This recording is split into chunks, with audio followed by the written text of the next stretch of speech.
My background is human resources, HR, before I moved into employee engagement and communications.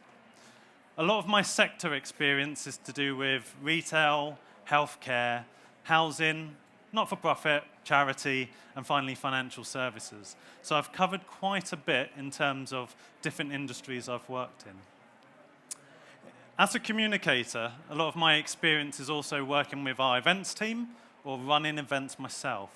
So I've been involved in induction sessions, in training and development sessions, all the way up to live streaming town halls, to leadership team meetings, and also other types of meetings internally. So lots of different internal types of events.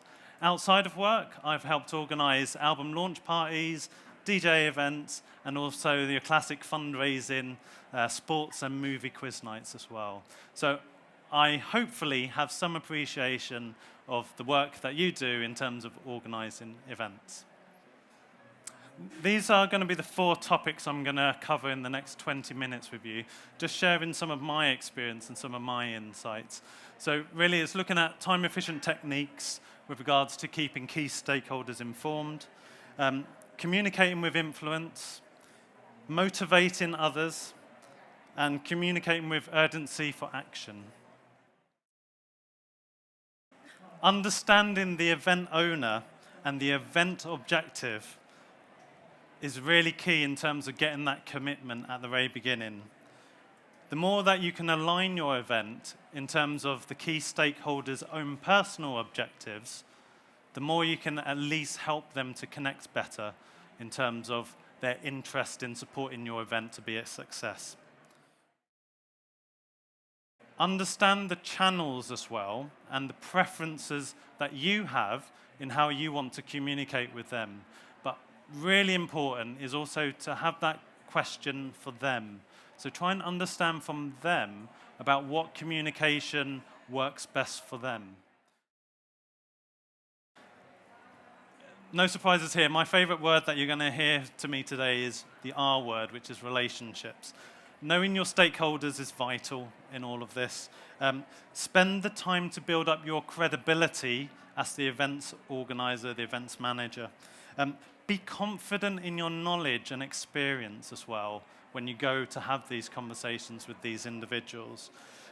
Start to put yourself in a trusted place whereby they associate you as someone who knows what they're doing when it comes to organizing events.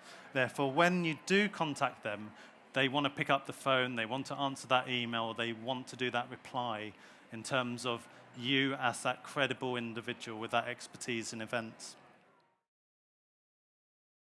If you can talk the language of your stakeholder in terms of their objectives and what they're trying to achieve for the year, and the more that you can tailor your event is going to aim at success to help them achieve their own objectives, then that's a great way to help motivate them and get their buy-in to actually want to try and make this event a success.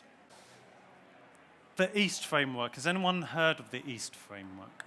It's created by the UK government comms team and also together with their behaviour science team as well. And what they wanted to do, they wanted to use science as a way of devising policy and campaigns that would influence stakeholders, influence the population, and motivate them, all for behavior change. So they came up with a framework called EAST, which stands for make it easy, make it timely, make it attractive, and make it social. So in terms of making it easy, harness the power of defaults. Now, the majority of people prefer, as easy as possible, preset things or defaults, because it means you don't have to do too much thinking and you can just go with it. But what does that mean to us as event communicators?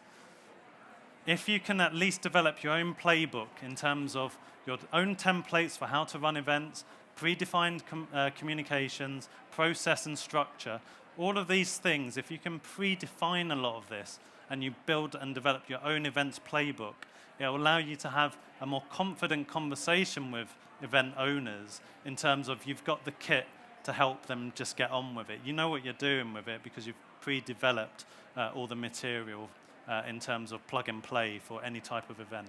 So that's what we mean by power of defaults.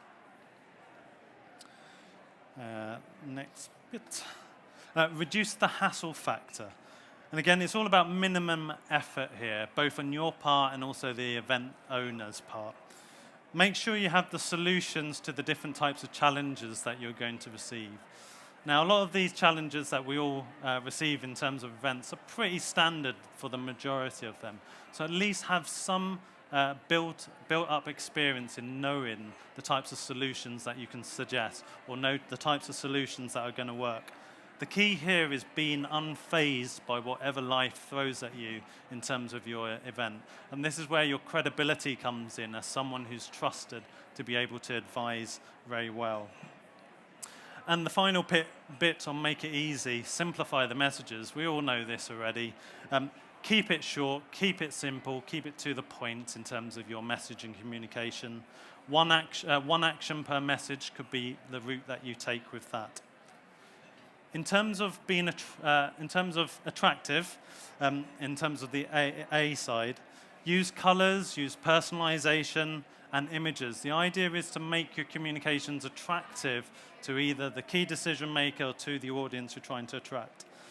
Maybe highlight using formatting in terms of the call to actions in your email. So you've got the power of bold, you've got the power of underlined, and the power of italics. You can also use the highlighter if you're not doing it already as well, just to draw that attention and just make it a little bit more attractive in your ask.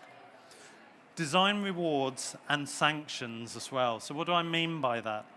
Highlight costs if there's deadlines are missed. So again, this is really understanding that conversation with the project owner or the event owner in terms of budget. What is the budget that we're going to put aside for this? If you're having difficulty whereby the event owner is not making decisions on time, then sometimes that has an impact in terms of cost. So again, if you're trying to talk that language, be upfront with the project owner in terms of impact to events related to budget and cost if certain deadlines are missed.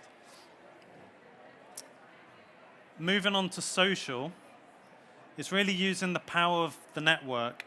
And what I mean by that is looking at their peers in terms of who you've worked with previously for other events around the business that you're in.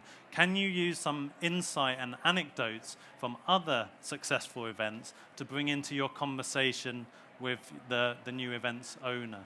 So that's really key in terms of being able to show your networking, show your impact in terms of understanding and insights that you're picking up from your other events, so that you're always looking at improving the next event that you're working on. Final bit on that is encourage people to make a commitment. And this comes back down to that first meeting that you have with a project owner. If you can really get that commitment at the get-go from that first conversation, whether it's asking really important questions that you need to get your event all in place. If you can get that commitment in terms of how you plan to future communicate with them, that event owner, and also for them how they understand that you're going to communicate with them, then you're going to get their support a little bit more easier.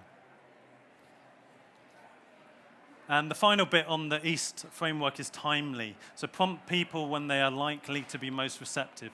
This comes back down to understanding your stakeholders.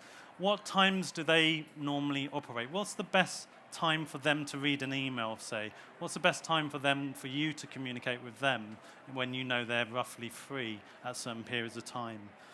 And this is where if they have a PA, you can at least build your relationship with that PA as well to help gain a bit more insight into being able to send the right communication at the right time to your event owners. And also you build up a friend who can also bring up with that event owner all the different chases that you're having to do or the different other communication that you're doing with event owners.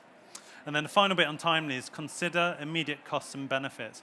And I've already highlighted this before. It's really understand the budget, really understand what's the itemized elements of a budget for an event, so that if they're adding more things onto the event, as we all know that sometimes event owners can do, have that in your knowledge and skill set that you know how much these extra things will cost, so that that makes your conversation a lot more valuable than coming back to someone.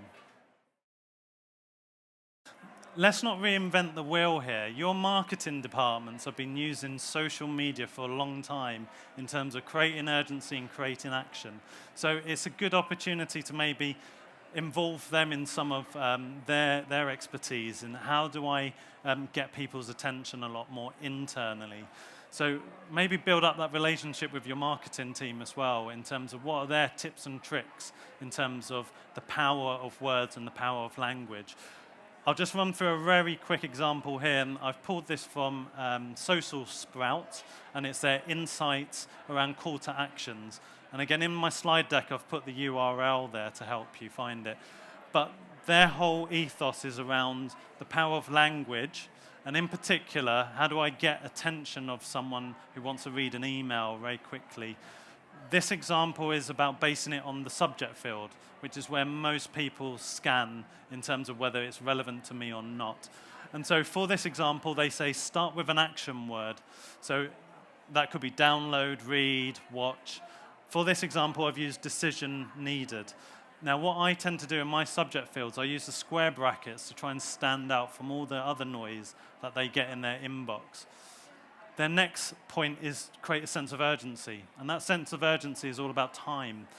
Is it in 24 hours? Is it 48 hours? Is it today? In my example, I'm putting decision needed today, try and get their attention and create urgency. And the final bit is what's in it for them? Why should they even bother? So around here, I've just put agree launch date.